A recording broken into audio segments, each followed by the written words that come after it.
सदियों से हमारा भारत देश महापुरुषों की जन्मभूमि और कर्मभूमि रहा है।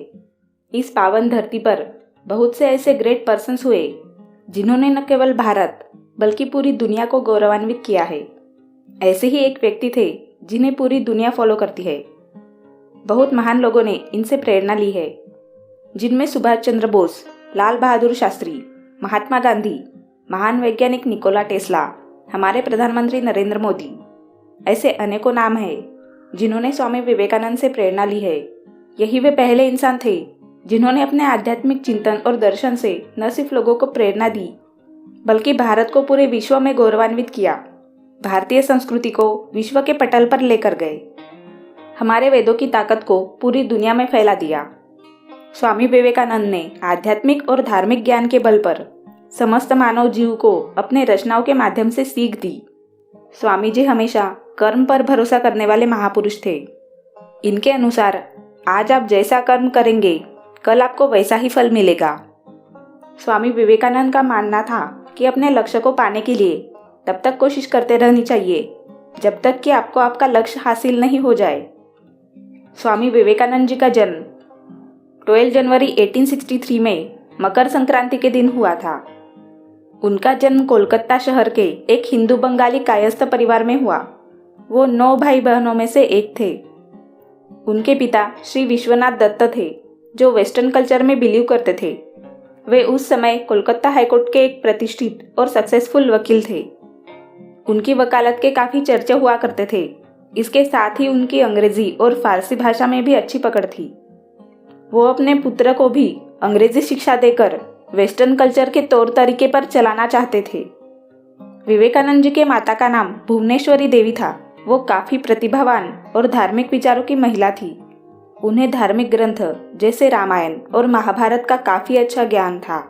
उन्हें अंग्रेजी भाषा की भी काफ़ी अच्छी समझ थी।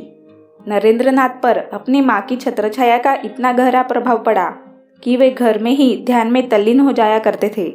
स्वामी जी बचपन से ही काफ़ी तेज बुद्धि वाले व्यक्ति थे। कहते हैं कि स्वामी जी किसी भी किताब को एक बार पढ़कर ही पूरी याद कर लेते थे। उन्हें उस किताब को फिर से पढ़ने की कभी ज़रूरत ही नहीं पड़ती थी। छोटी उम्र में ही वह अलग अलग रिलीजन जैसे हिंदू, मुस्लिम और अमीर गरीब में भेदभाव करने पर सवाल उठाते थे।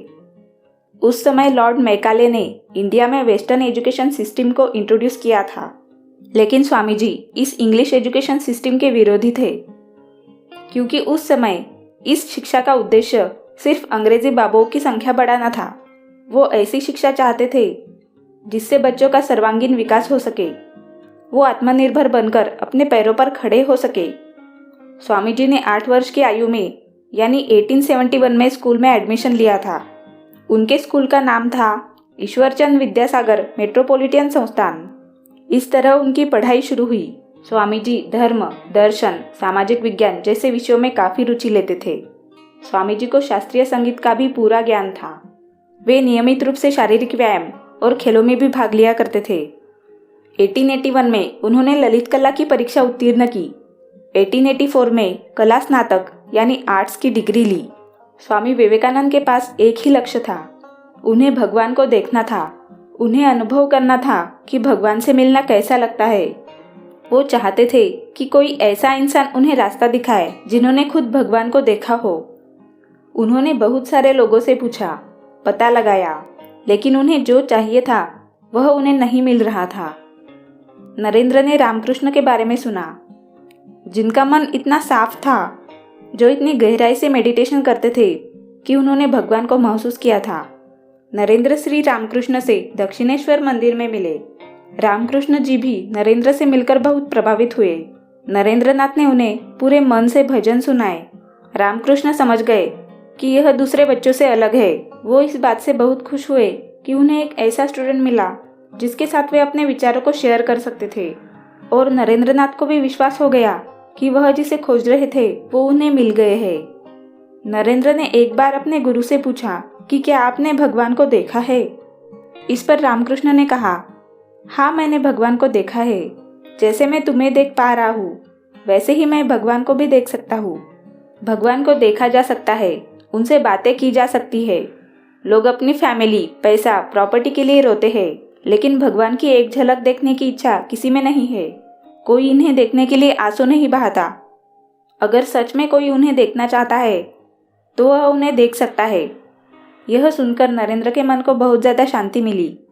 1884 में स्वामी जी के पिताजी का देहांत हो गया। तब स्वामी जी काफ़ी विचलित हुए, लेकिन बाद में गुरु जी के कहने पर उन्होंने साधना शुरू कर दी और वो एक तपस्वी बन गए। 1885 में गले के कैंसर से पीड़ित श्री रामकृष्ण गंभीर रूप से बीमार पड़ गए।